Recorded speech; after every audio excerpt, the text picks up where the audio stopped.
Welcome to 40 Fit Food. My name is Oscar and this is Mimi. Yes, and we are here to hopefully give you good tips on how you can continue your martial arts or fitness journey well into your 40s, 50s, 60s, and beyond.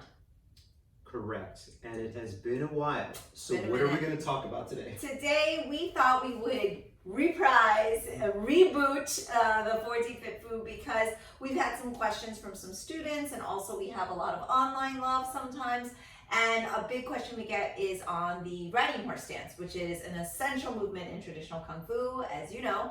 And I think we can just go ahead and jump right in. So one of the things that I've noticed is students are able to kind of move into the stance, but then not hold it. And then also not hold it in that like kind of perfect place where they want to be. So if we're talking about horse stance, obviously it'd be nice if we could just kind of sit back into our stance with our feet aligned. But what we get a lot of times... Turn to the side now, because that actually looks pretty good. But now you can see from the side, which is... So... the back starts tilting is what we start seeing for a lot of students. And what we want to do is just be able to So instead of here, we get a lot of this. Right. And this is now, dear listener, where pride comes in. Because you're trying so hard to get lower, you need to realize that you're not ready to go that low. And so you're pushing yourself to go lower. It's not a spine issue, your hips are just running out of space. Yeah, so instead of, even though I'm able to like squat, but then I can't hold my stance, instead of trying to be down here, you're saying it would be best to come up a little higher as long as you're maintaining better posture. Right, and so one of the ways that you can see, okay, is it really that I just don't have the ability to get into that position, is to take away the demands of the strength and stability part. Okay. And in comes the chair. The chair, which we normally tell you not to be in too much. Right, exactly. So being that... use your chair for good. Right, being that we're going to be sitting anyway, one of the things you can do to practice your horse stance is sit towards the front of the chair. So my sit bones, I can think right sit bone, left sit bone, tailbone straight down the middle, and now back straight. And think about a good horse stance. Right. I wish I could hold this as calmly as I am sitting down. But one of the things you can do is you can practice just getting into this position, and we can work on opening up the legs here. I'm already feeling the light stretch because my hips are usually a little bit tight, right? So even for me, this is a little bit of a stretch one way. The other thing we can do is work on internal rotation of the hip, because that's one of the biggest faults or one of the biggest points of that we lack when we're trying to increase the mobility of the overall hip. Okay. And so here's how to do it. All you're doing is sitting back nice and straight. We'll start with the right leg, and all I'm going to do is try to get my hip to internally rotate. So I'll show you how that's done correctly, which is just letting the femur, the center of my thigh right here, rotate in. And once I get to about here, that's it. I've run out of space.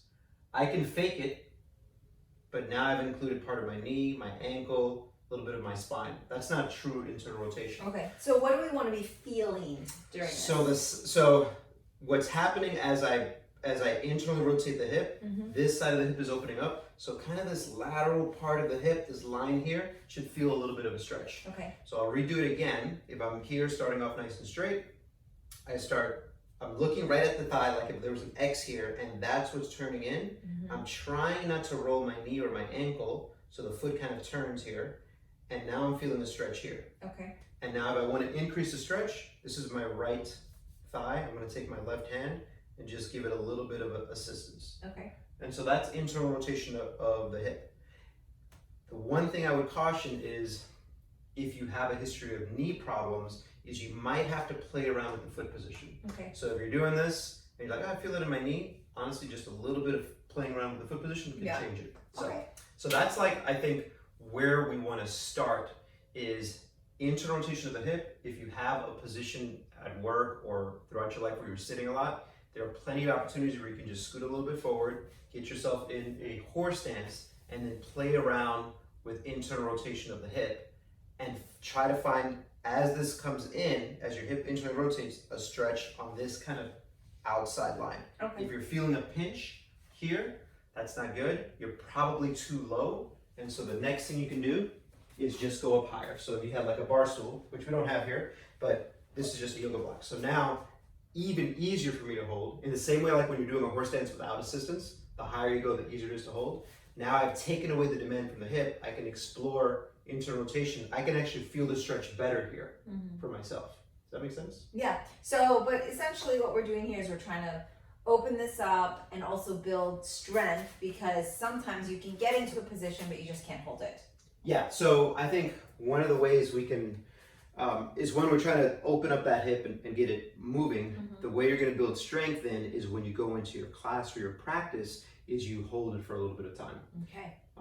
And that is up to you in your training to push yourself during class. But just kind of be cautious that you're holding a good position. So what we mentioned earlier is like, even though you can get all the way down here, if you look like this, that's how you're gonna look. So you don't want to memorize that. You don't want to lock that into your brain of like the wrong position, even though it feels lower. It's like the kick where, you know, you're bending over to kick, but you're like, oh, I'm hitting my head, right? So just get into the right position and hold the right position. Yeah, get into the right position. And this is me. This is my jealousy now coming out for the people who are really flexible, because there's a lot of people there, full splits and whatnot, but then that doesn't translate into the stances. Right. I would say that the majority of students in class are more flexible than I am in getting into like splits. Okay. But I would agree. It's hard to disagree with the facts. But I would also, I really do believe that most of those who have that flexibility still can't get into a stance as low as I can because they lack the strength and the transition. I would also agree. Right. So I have things to work on, obviously, but I think what a lot of people are first lacking is an understanding of what to feel, and then number two is building strength, and maybe rushing too much to get low when you're not ready for it. Very good advice. And so we'll pause there. I think that's a lot for you to digest, and I think we're going to explore the horse stance a little bit more in the next few weeks. If you care, let us know if it was helpful. But there's so many different reasons the stance isn't quite what you want it to be, but this is a great starting point. So thanks for joining us. Hope you enjoyed our reboot of 4Z Fit Foo, and maybe we'll see you soon. Maybe.